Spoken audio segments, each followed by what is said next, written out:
Good morning, everybody. Welcome to our webinar for today, which is on probity ethics, good governance. And today we've got Dawn Morris, who's a senior probity specialist from Local Buy with us. We've got time for questions at the end, but obviously if you have questions as you go, please put them into the live Q&A box and we'll answer them at the end of the session. And also, if you do have any people that can't make it today, then it will be recorded and will be up on our YouTube channel later on. So without any further ado, I'll hand over to Dawn, who will now talk to us about probity. Thanks, Dawn. Thank you. So as Tony introduced me, my name is Dawn Morris. I am the Senior Probity Advisor from Local Buy, and I'm just going to give a brief introduction to probity. So the overview is an introduction to probity, some of the principles of probity, probity framework, and tools to assist with probity. Cover in the introduction to probity, what is it? Why is it important? How is it different from legal? And what are the roles of probity auditors versus probity advisors? So what is probity? There are lots of definitions. You can look up at the dictionary, and there are a range of standards and documents that define probity. What's at their core is usually the words integrity, uprightness, and honesty. I tend to use the Australian Standards definition, assuring probity in decision making. It says that at its core, probity means that decisions are made with integrity, honesty, and fairness, while observing due process as necessary elements in the pursuit of value for money. And that's why I like that definition, because in procurement, that's what we're trying to do. We're trying to ensure that we get the best value for money. The CCC has a definition. In March 2021, the CCC did an investigation into probity in procurement for councils. It defines probity as evidence of ethical behaviour in a particular process. This is more than just avoiding corrupt or dishonest conduct. It's about proactively demonstrating that your procurement process is robust and that the outcomes are beyond reproach. After all, we are spending public money. Probity requires acting in such a way that there can be no perception of bias, influence, or lack of integrity, and that this requires ethical conduct, which is far beyond and exceeds legal requirements. So, what is probity and what are your responsibilities? Well, it's actually the responsibility of everyone within the local government procurement process. It's about the delegates, it's about the procurement professionals, it's about the evaluation panel members. Anybody really that's involved in that procurement process has a responsibility to abide by the principles of probity. So council officers who directly arrange the procurement, but also their managers and their supervisors who oversee those activities. But it also applies to senior managers. So when they're carrying out strategic planning and business planning, they also need to ensure that they're acting with fairness and integrity and maintaining ethical behaviour. Basically, it's really part of local council's risk management vehicle. And the consideration of probity is one of the aspects of that underpins good governance. So what is procurement in probity?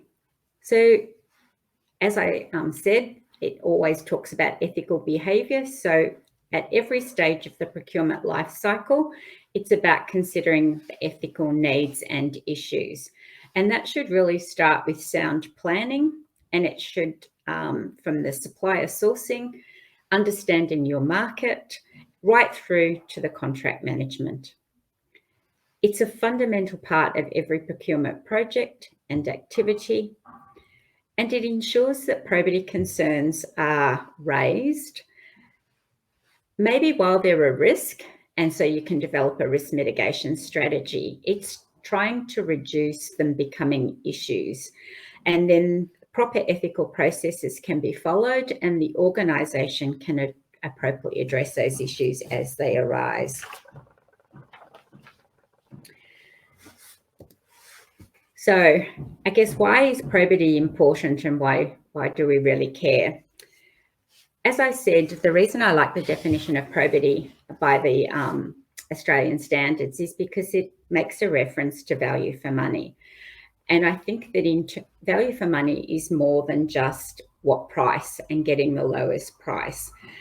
You really want to promote competition, because in terms of competition, then you can ensure that people are putting in their best tender submission. They'll give due consideration to responding to tenders. They'll maybe help and come up with innovative practices. So, and they'll build trust in the marketplace. Everybody feels like they're getting a fair go. So basically, that's why probity is important. So it's about, and value for money is about fitness for purpose, and it's also about the quality of the service and the support. So probity provides a level of assurance to the suppliers, to the delegates, and to the public that the procurement was conducted in a manner that is fair and that is equitable and that is defensible. And that reduces the potential for administrative or legal challenges, and in turn that reduces your financial risk. It promotes and supports that healthy and competitive market, and with that healthy and competitive market, that's where you're going to get that value for money. Building trust with the industry ensures that you have a sound reputation. Once that reputation is damaged, it's really hard to repair. So it's best to avoid it in the first place. And when an industry is free from corruption and the suppliers feel like they're on an equal footing, especially when there's an incumbent supplier and they trust, they're much more likely to work with council and put in a higher level of effort into their tender responses to go that extra mile in terms of working out what is the best price they can offer. Can they find any innovations? But if they have no trust in council, if they feel you're just going to give it to the incumbent, then why would they bother putting in a tender? Or they may inflate their price and think, well, if I'm going to be successful, then I'm going to, you'll pay for that, basically. So that's part of the reason why probity is important in procurement. The other reason that the CCC investigation that was done in March 2021, it shows that council staff and potential suppliers have opportunities to commit fraud and corruption. They're not necessarily on purpose. Sometimes they can just be done naively.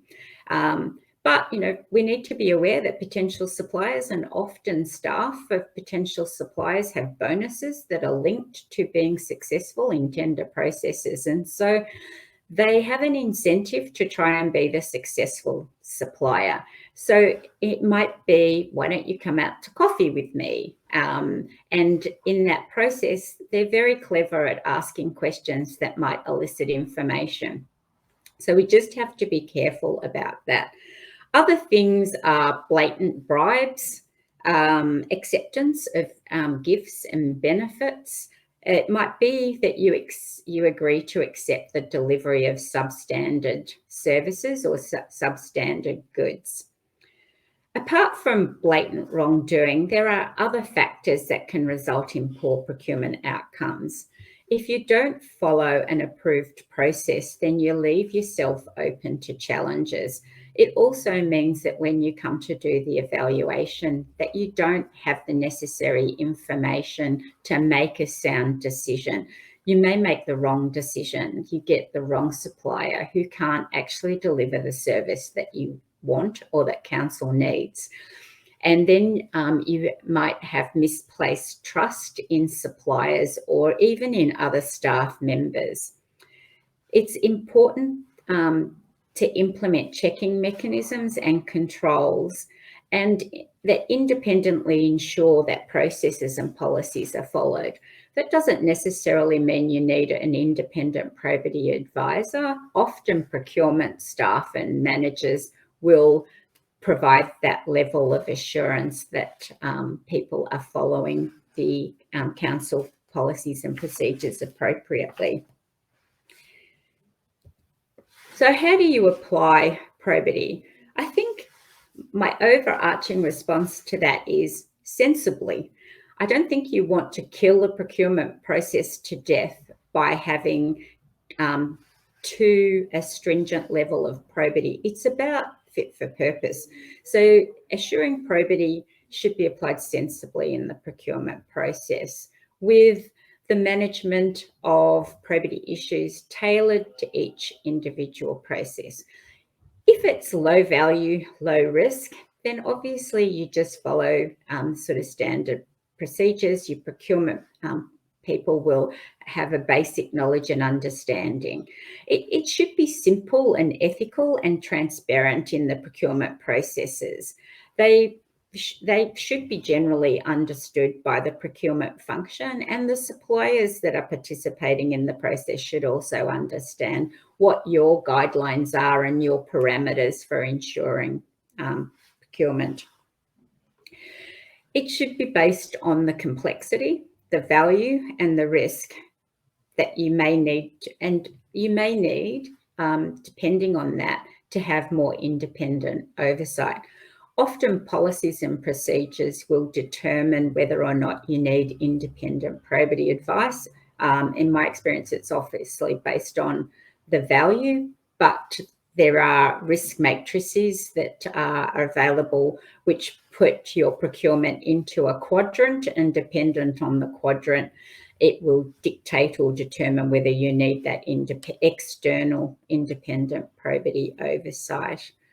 So how do you apply probity practically?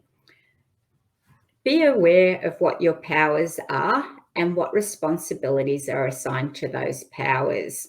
So if you have an in-depth knowledge of the procurement and the specifications, just be aware that you're quite an attractive person to suppliers, and in terms of trying to get access to that information. It really should be ethical behaviour, acting honestly and with integrity should really be a culture that is promoted across whole of government and all of your councils. So you should be striving to earn and sustain that trust across the organisation. You want to make sure that everyone knows and is clear about what their responsibilities are and that they're accountable for their actions. I find that with delegations, often people don't fully understand their delegation. They might realise that they have, say, a 5 million delegation, but they don't necessarily understand that, depending again on your particular council's policies and procedures, if there is a separation of procurement delegation and financial delegation, that they can't sign as both. They can't sign as the procurement delegate and then sign as the financial delegate. Sometimes the issue raises in terms of contract signing delegations. They might only look at the amount and say, yes, this contract is for 5 million, I can sign it, but they might not realise that the scope of their contract signing delegation doesn't allow them to enter that type of agreement with that type of supplier. So things like that, having things in place to ensure that people understand their delegations and their responsibility. One thing that's really critical is ensuring that all suppliers are provided with the same information. This is particularly important when you have an incumbent supplier. So you need to try and level that playing field as much as possible. Some of the ways that you can do that is to have an industry briefing. So you release the tender, a week later, you have an industry briefing. Suppliers can ask questions, and you can try and ensure that you impart as much knowledge as the current incumbent would have to other suppliers in the marketplace. You need to create clear and effective government arrangements. So for some really large projects, that'll be a project steering committee of some type. For others, it'll be a simpler type of governance arrangement, which is built around your delegations framework. You really need to have an audit trail. So record keeping during the procurement process. It's sort of a bit like an insurance. You hope that, you pay for insurance every year, and sometimes you think it's a pain and it's a lot of money.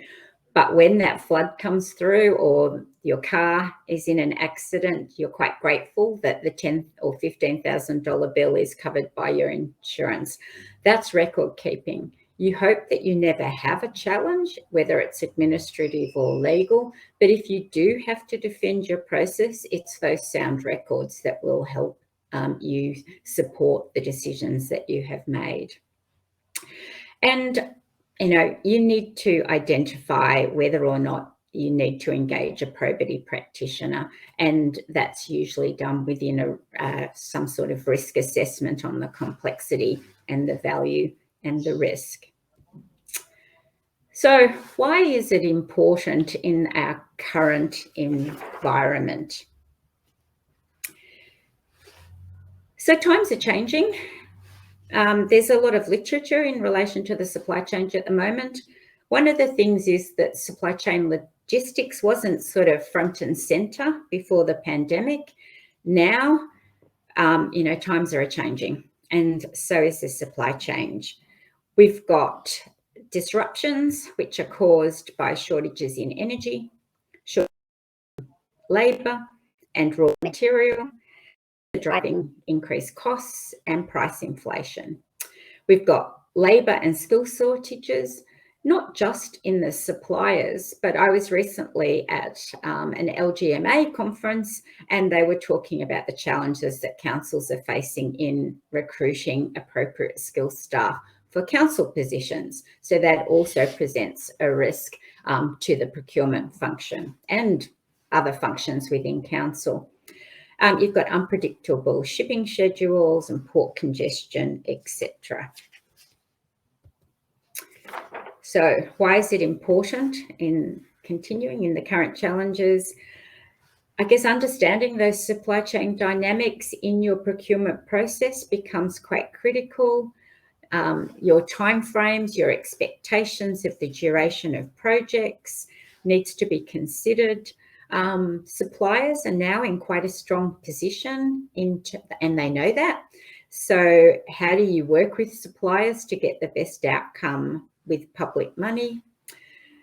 Projects are going to take longer. They're going to take more, cost more. Tender responses will give you some information in terms of what the current market prices are, but tender responses are experiencing short validity periods. So I'll give you this market price, but I can only hold it for this period because of the rapid changing market, the rapid changing supply chain issues. That makes it really difficult when you're doing your budget planning and when you're trying to work out a project life cycle. You're trying to get approval from council, and there's all these uncertainties. It also makes it difficult for long-term contracts in terms of how do you calculate an escalation formula, how do you work with your suppliers to get the best outcome for yourselves as well as the suppliers. And then you've got that lure of taking shortcuts because the project's going to take longer. I don't have the budget, so I'll just not do all of these steps in the process. Basically, in the long run, it actually ends up costing a lot more because if those shortcuts mean that you haven't followed a procedure properly, you won't get the outcome that you want. Inflation will challenge long-term contracts. So there might be a challenge for council. Fixed-term contracts may be not that attractive or sustainable. And so how can suppliers and councils work together so that you can jointly share the risk? It's about, I guess, building those long-term relationships so that we're in it for the long haul. You know, there's been times when council was in the strong position and suppliers weren't. And, you know, these situations tend to go in 10-year cycles. So it's about looking at the longevity of a relationship and how do you work together to ensure that you're getting the best outcomes and you're sharing the risks. I guess one of the other challenges too in this particular environment is that some of the projects are joint funded. So you might be getting funding from the Commonwealth government or the state government, and then council are putting in money as well. And the Commonwealth and the state government aren't necessarily looking to increase the funding that they're giving you, and yet all of the supply chain costs have increased. So how do we manage these emerging supply chain issues? Category management skills certainly have become a more important factor in terms of looking at all of the different categories across councils. Really knowing and understanding who your critical suppliers are so that you can build those constructive relationships with those suppliers. Also looking at how you build those constructive relationships, how you work with those critical suppliers within council's legislative environment. You know, can you look at accessing, rather than going out to market or going out to tender, are there other things that you can look at? So are there already established contracts that can be at the state government level or the local level that will help you and can save you some money and already have fixed price? And how do you look at establishing contingency strategies to deal with this current environment? So, mistakes. What are some of the mistakes? One of the biggest mistakes I guess I see is that people don't recognise the need to consider probity in the planning process, or in fact that no planning process is done at all in relation to the procurement. So by the time a probity issue is raised, I guess I like to relate it to when the horse is bolted. So if you notice that something is wrong with the fence that holds the horses in and you don't do the maintenance, you just keep ignoring it and ignoring it and ignoring it, and you don't put it into your planning process, then you come the next day to feed the horses and there's none of them there because the fence is given away and they've all escaped. It actually costs you an awful lot of money to actually yourself or hire someone to find those horses. One of the horses may have injured its leg or its neck and you've got to get vet bills, and the fence still needs fixing. It's still broken, and it may also cost you an awful lot more money to fix that fence than it would have if you had actually planned for it in the first place.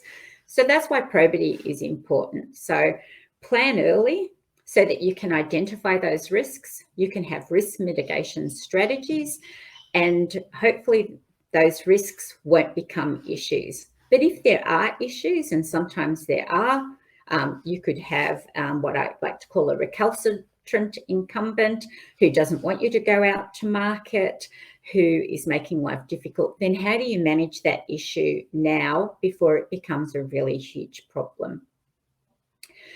Why is it important? Because I think sometimes local procurement tries to, in their taking shortcuts, will sometimes test procedural fairness.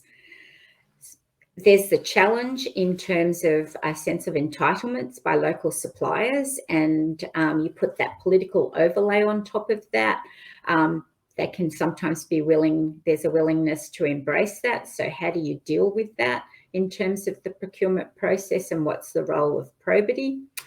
As I said, shortcutting the process can lead to longer term complications and Worst case scenario that I've been involved in is the procurement had to be aborted and it had to start again. So that's a very expensive process, not to mention the fact that the suppliers in the marketplace lose confidence and trust.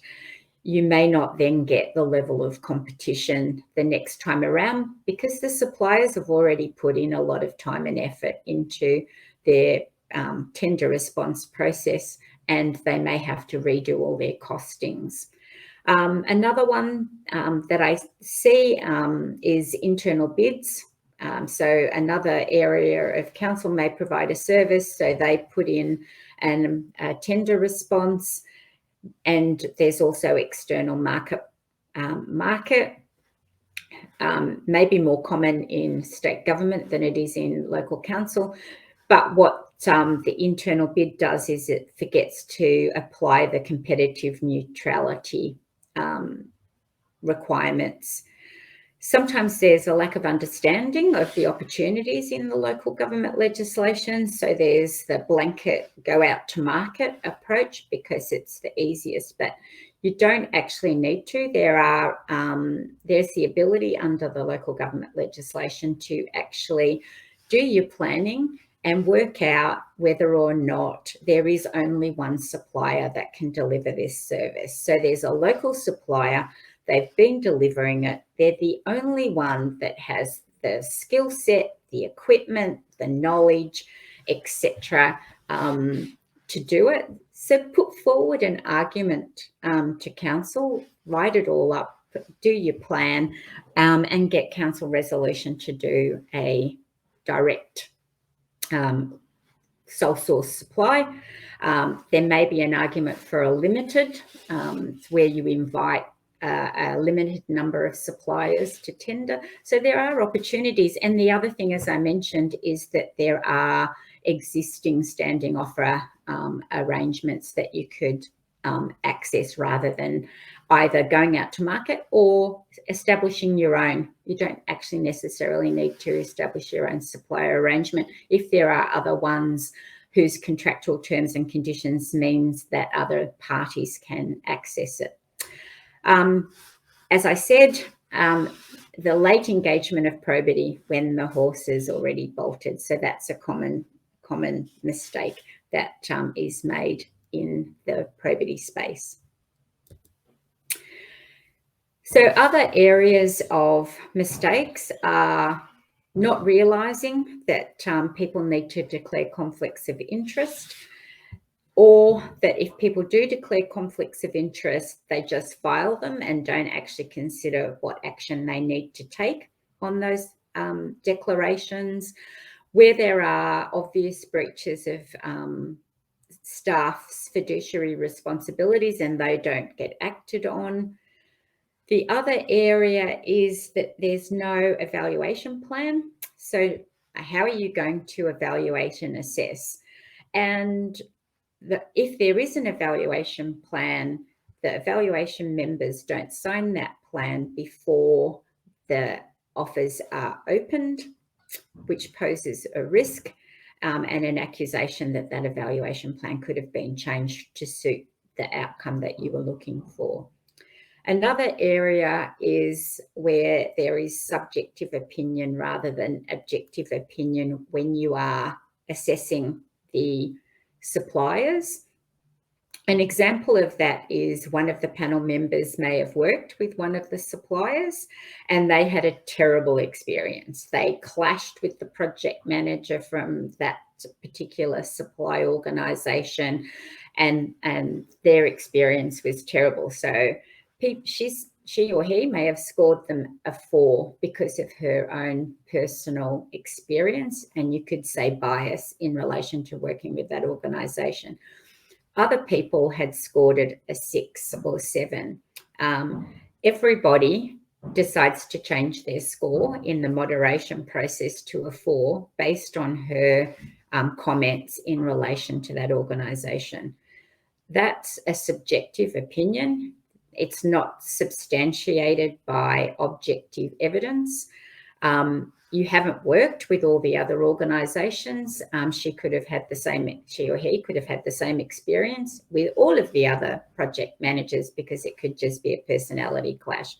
So you have to stick to objective opinion. That doesn't mean that if you have definitive evidence that you have worked with an organisation before and they have had breaches of contract issued to them, and that's not objective, that's not subjective, that is an objective opinion, and it is useful information to know that organisation, and you could ask for clarification in relation to that, but it has to be an objective opinion. The other thing that I find is that evaluation panel members, and then in the moderation process, they don't document at all, or they don't adequately document their justification or their reasoning for the results. So they give an organisation that has, or a supplier that has submitted, and they give a 4, but they don't write why they've given that 4, or they give them a 10. And again, they don't write why. And in the moderation session, they don't capture the discussion as to why they've landed on a particular score. So, for instance, one person may have given a high score, but the others have given low scores. But after the conversation, the other members may realise that they had misinterpreted the criteria, and when they reflect, they actually agree with the person who made the high score of 8. And so they agree at the moderation session that they will all have the moderated score of an 8. You need to document that discussion to justify that 3 panel members gave a 4 or a 5, and 1 panel member gave an 8, and why the moderation session decided to agree on the overall result of an 8. Inconsistency in the application of the evaluation criteria is a common one, that you don't treat all the offers fairly. That's because you actually already have a favourite, and everybody in the panel thinks organisation A is good, but they don't answer a particular evaluation criteria very well. They score low on that particular criteria, and it carries a very heavy weighting. So although they've scored really well on all the other responses, they end up not being the preferred supplier when you take into account the non-price and price scoring. And so then I've heard things like, can we just change the weighting? The answer is no, you can't just change the weighting to suit the outcome you want. So, and then the other big thing is breaching the security or confidentiality of information. I find that people are quite good in the big picture security and confidentiality. It's the little things they miss. So an example is, it was brought to my attention by someone that was in a toilet cubicle who had overheard a conversation by 2 evaluation panel members who were talking very derogatory about one of the suppliers' application to a tender in the toilet. Now, depending on your work environment, certainly in work environments I've been in, the suppliers come in and have meetings. That very well could have been that supplier sitting in that toilet. You have to have a cone of silence, and so you shouldn't be talking about tenders in public places at all. The other mistake is reading the tenders on public transport. I can quite easily read over your shoulder and read what's been saying. That's commercial in confidence information. Plus, I could work for that supplier. So sometimes it's the little things I have to remind people of in terms of probity. Okay, so differentiating probity from legal. I get asked this question quite a bit. I don't need probity. I don't need to consider probity at all because I have legal. Legal advice in relation to procurement has a very narrow focus. It's focused on the legality of the process. It's also focused on reducing local government's exposure to legal risk. It's about protecting local government from unwanted liability. Whereas probity is much broader. It's about ensuring the integrity, the honesty, and the fairness of the process. It's about reducing local government's exposure to far broader risks, such as harm to reputation, loss of supplier confidence, loss of funding body confidence. It's about reducing the potential for disciplinary action against employees, as well as the potential exposure to legal risks. So probity is about helping the procurement process get the best practice defensible outcomes, not just what's legally appropriate. I thought I'd just touch on the probity advisors versus probity auditors. So probity advisors provide assistance before and during the procurement process. They're actually involved in the procurement process, and it's about improving those procurement outcomes. As I said, it's about having the best practice defensible outcome for council. It assists in establishing procedures which meet recognised probity standards, observes, review, provides guidance, either within your probity framework or across the processes in line with your policies and procedures for your procurement project. Based on their knowledge and experience, provide assistance and guidance on probity risks and issues that could arise during the process. And at the end of the process, they confirm in writing to the purchaser that the process has been consistent with the requirements, either those outlined in a probity plan, but more importantly, I guess, in line with the relevant documents, policies and procedures, evaluation plan, etc., and as well as general probity fundamentals. So the probity auditor provides independent advice, but it's actually, they provide independent opinion, and it's usually at the end of the procurement process. It can be at key milestones during the process, but they're not part of the process. It's like an audit function. They establish clear criteria against which they're going to assess the procurement against, and they clearly define the evidence they're going to use in order to against that criteria. They then express a conclusion which is based on that evidence and that prescribed criteria in terms of whether the procurement process was, or part of that procurement process was followed. This is just a general summary, probity advisor forward-looking versus backward-looking, and they provide advice during the process, they're involved in the process, and they anticipate and prevent lapses in probity to provide assurance. There isn't a strict methodology. We tend to have developed our own policies and our own procedures and methods based on our experience and involvement in procurement.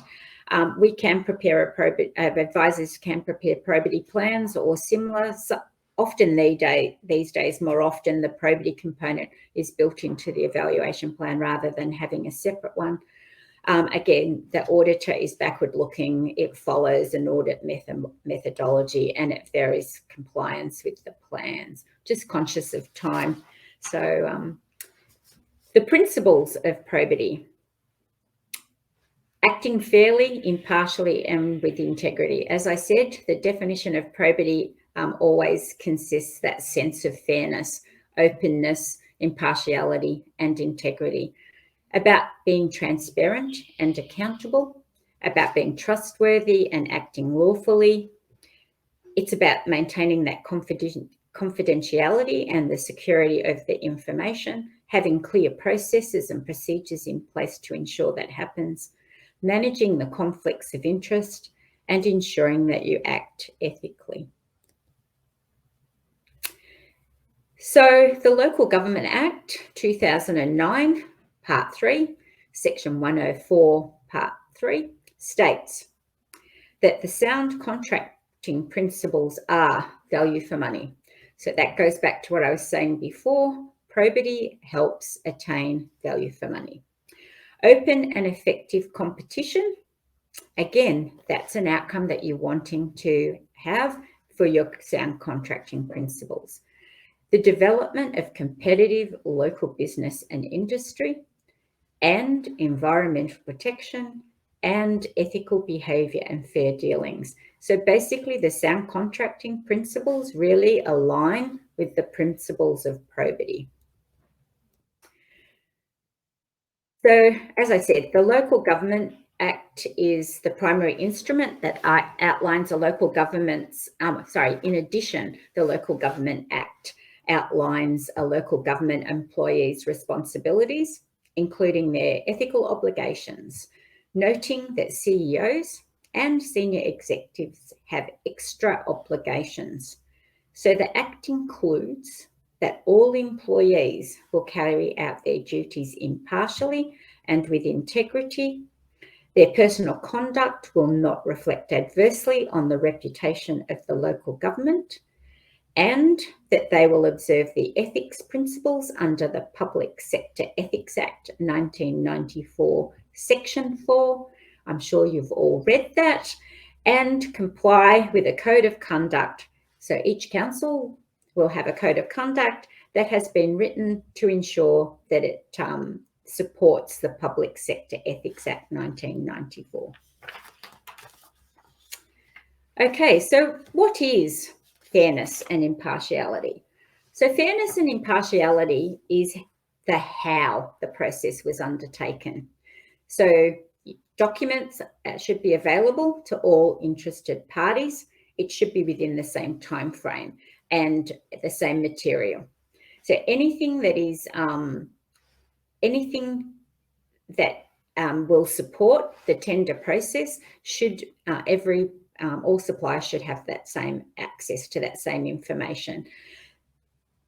Every offer should be treated objectively and given the same consideration.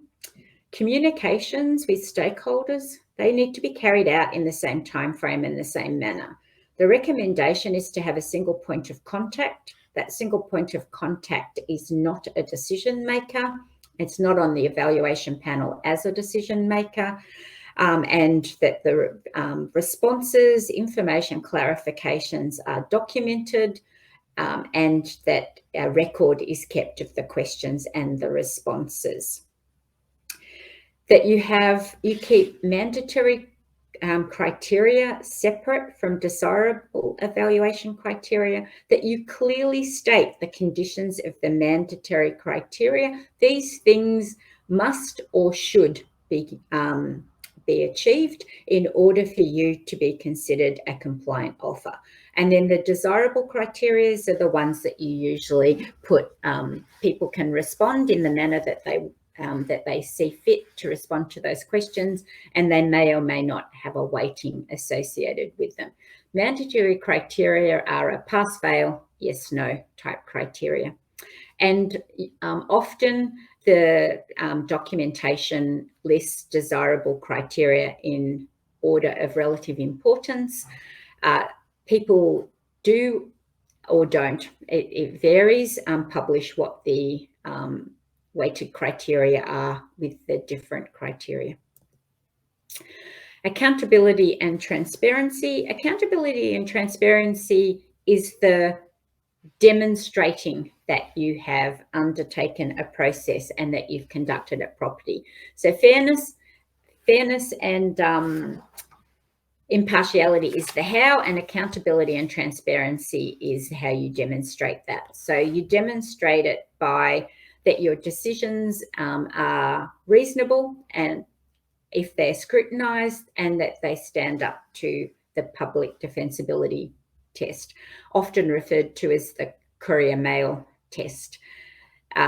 That you've got appropriate separation of functions and responsibilities. I touched on that before, that you're not signing off on the budget approval, on the financial expenditure, and then you're making the decision as to who the supplier is, and then you're exercising your procurement delegation. It's really important important that you can demonstrate there has been compliance with your relevant financial and any other applicable delegations, that you've got appropriate management of the reporting and the evaluation processes, accurate record keeping and maintenance of those records throughout the procurement process, and all offerers, suppliers, tenderers have access to the same information. As I said, records, just in case you might need them. Conflict of interest, there is the actual conflict of interest, potential conflict of interest, and perceived conflict of interest. These need to be declared and they need to be managed, and there's a framework for managing those. So if you have an actual conflict of interest, it is often determined that you would be excluded from the evaluation process. It's not always the case.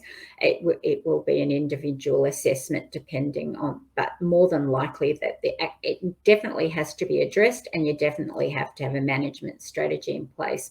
Perceived conflict of interests are ones that people often forget to document. But, you know, if it, as part of your regular business, you have to work and talk to suppliers, then there could be a perceived conflict of interest that you are providing those suppliers with additional information compared to other suppliers that you don't work with. You declare it. It isn't necessarily something that would exclude you from the evaluation process. Whether a conflict of interest is not for you as the individual to make is usually determined objectively. And as I said, it doesn't necessarily exclude you from the procurement process. So most councils will, or councils should have some form of disclosure forms for obligation for confidentiality and conflicts of interest. It's not something you do once at the beginning of the process. You do it continuously. So you do it at the start because you think that supplier A will put in a bid. But then when you actually see who has put in bids, you might need to update that, etc. Or you might be talking to someone, a family member, and you forgot that they're on the board of one of the organisations, etc. Confidentiality and security. Again, this is commercial in confidence material, and you need to treat it as such. So you need to protect the tender documentation, the evaluation plan, and you also need to really protect the evaluation material. So when you are scoring individually, that means you make those scores independently. You don't talk to other panel members and say, what did you think of this offer and what score did you give? This is an individual assessment based on individual assessment of and documentation of your rationale. Soft and hard copies under your control should be stored securely and labelled confidential. It's recommended to have a register if you're giving hard copies of tenders to people, what tenders you gave to what people, and then document when those tenders are returned, or to get some form of in writing notification that the person has destroyed all those tenders and removed any of those tenders from their own secure drives, etc. So Probity plays a role. How does it do that? In summary, it proactively manages probity issues. You can have an independent third party that will provide an objective view. That's often dependent on the complexity and the value and the risk. Before you start pushing boundaries, it might be worth consulting and getting some form of probity advice. You're better to be sure than sorry. You may be able to achieve more than you think under local government legislation, so it's worth having that conversation. Be wary of shortcuts. It's also, they can provide advice on whether it's a good idea to take that shortcut. And as I said, early planning and engagement really helps. So in conclusion, all project participants are accountable for the work that's undertaken and the decisions made in relation to the project, and must document the rationale for those decisions. Question and answers. Thank you. Thanks. No worries. Thanks, Dawn. So there's quite a lot in that, I guess, from a probity point of view, and it's one of those things where I think people might think it's too hard because it sounds difficult. Probity, what's this probity business? But I think what we've sort of learned today is that it's more of a function and a process than a particular thing or a particular person. Like, I think when I would think of probity, I would normally think of a probity advisor or somebody brought in to do a particular job. But really, I guess understanding the risks is key, and what level of requirement you have. And I suppose you could almost do a bit of a matrix or an assessment approach to that you could then use for different procurements over and over, looking at those risks. Absolutely. The CCC has quite a good probity checklist, which is really useful for organisations to either just take it and use it, or I've seen organisations modify it, and putting that into an evaluation, putting some of those checks and balances into your evaluation plan highlights some of those ethical issues and ethical facts, and I guess makes panel members think about those sort of considerations as part of their role. So definitely, and yes, it doesn't have to be an external probity advisor. Often procurement managers have extensive knowledge and experience in lots of instances, so they can bring that sort of to the fore. When there's complexity, I think when there's maybe issues with incumbents, when they think that there's going to be political overflow, it often helps to have an independent probity advisor have those hard conversations with councillors in terms of what can and can't be done in terms of the procurement process, or to council in general. It's not just, it's any level of government, state government, Commonwealth government. Nobody's immune to wanting the best outcome and wanting to use local suppliers often, but the process needs to follow due process and follow the appropriate legislation and policies and procedures, so that everybody feels like they're getting a fair go. Otherwise, you stifle competition, and that's not a good outcome for anyone.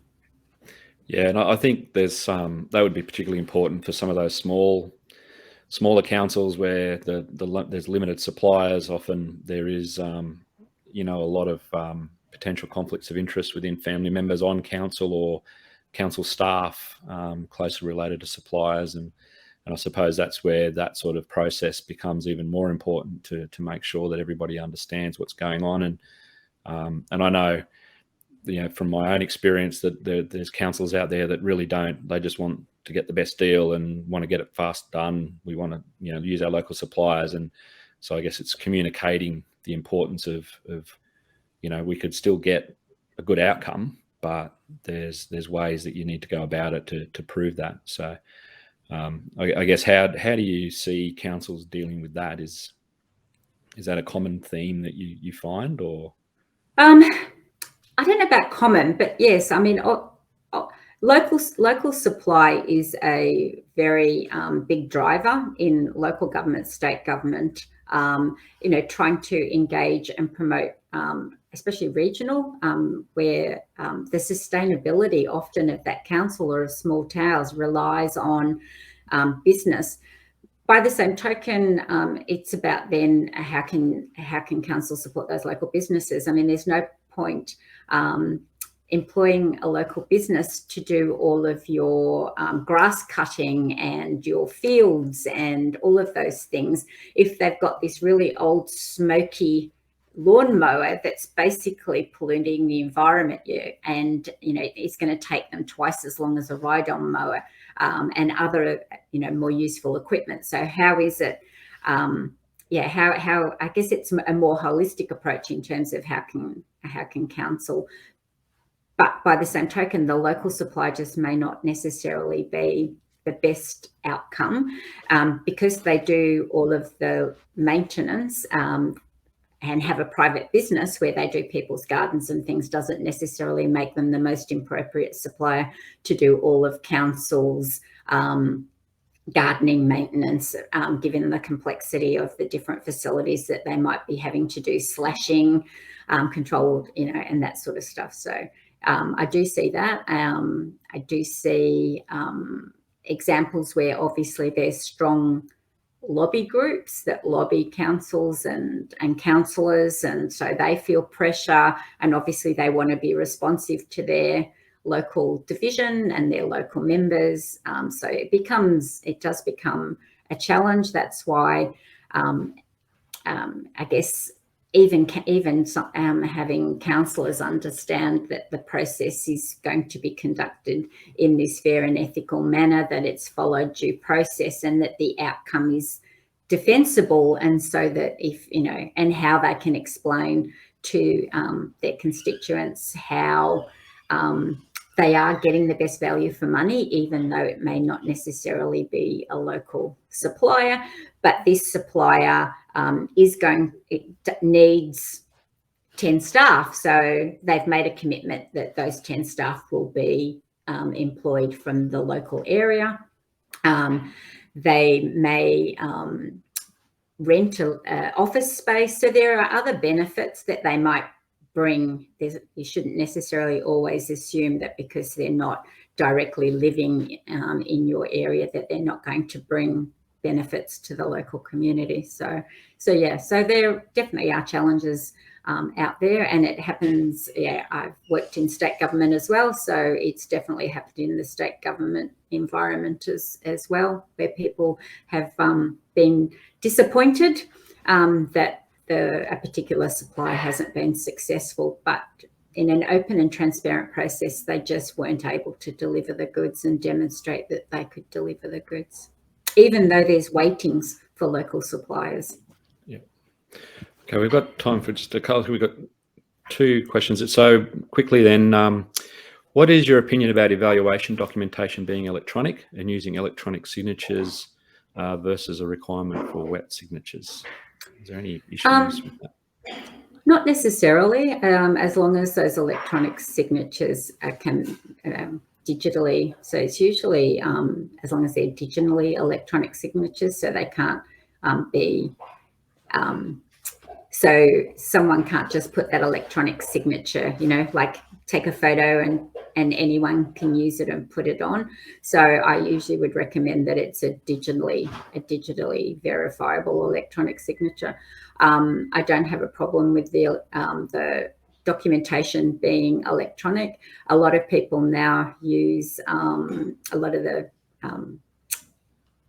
tenders and procurement processes I'm involved in use secure shared sites, whether that be a SharePoint site or MS Teams. So the documentations are put in there. So that's a way. But I think you just have to be confident that the electronic signatures are made by the people that are signing it. So a digitally secured version is probably the most appropriate. Okay. I don't know if we've quite got time to talk about the next one there about non-financial criteria in evaluation of tenders. There's potential resources, or there's some information out there about that? Not that comes to mind off the top of my head, because it's very, very specific. The question I always ask myself, or I ask when I have done a lot of work working with different program areas to develop criteria, and I sort of ask them, why do you want to know that information and what are you going to do with it? Because sometimes they want to ask a question and yet how's it going to make a difference knowing that information? So it's really about really sitting down, doing some maybe brainstorming exercises about what do we really want to know about this? What's going to make a difference to us? How important is this to us? There are some methodologies in terms of assigning criteria, weightings. There's a few different methodologies. I'll have a think if I can find a resource in terms of setting. I'll talk to some of my colleagues and see. But off the top of my head, I've usually done it through focus groups. The program areas are usually pretty knowledgeable about their subject area, but it's usually guiding them through the questions like, how are you going to use that information? How are you going to assess it? Is that really going to differentiate? Is everybody, for some services, everybody's going to have to meet or have a certain type of employee. So whether it's a health service, they have to have an accredited nurse. Well, if they have to have that, then all of them are going to have that. So, why are you asking a question that's not going to differentiate? What's really going to differentiate these suppliers? Yeah. Okay. Well, that's pretty much our time is up. So thank you very much, Dawn, for that session. That was really great. I hope everybody picked up some great tips out of that. I know I certainly picked up a couple of things. For those of you that are looking to attend our conference in November, early bird specials close tomorrow. So if you want to save $200 with the conference and masterclass, jump onto our website today and go through the links through the events link to register for that. And we hope to see you there. So thank you again, Dawn. Very much appreciate your time this morning. And we'll see everybody at our next webinar or our conference. Thank you all and good morning.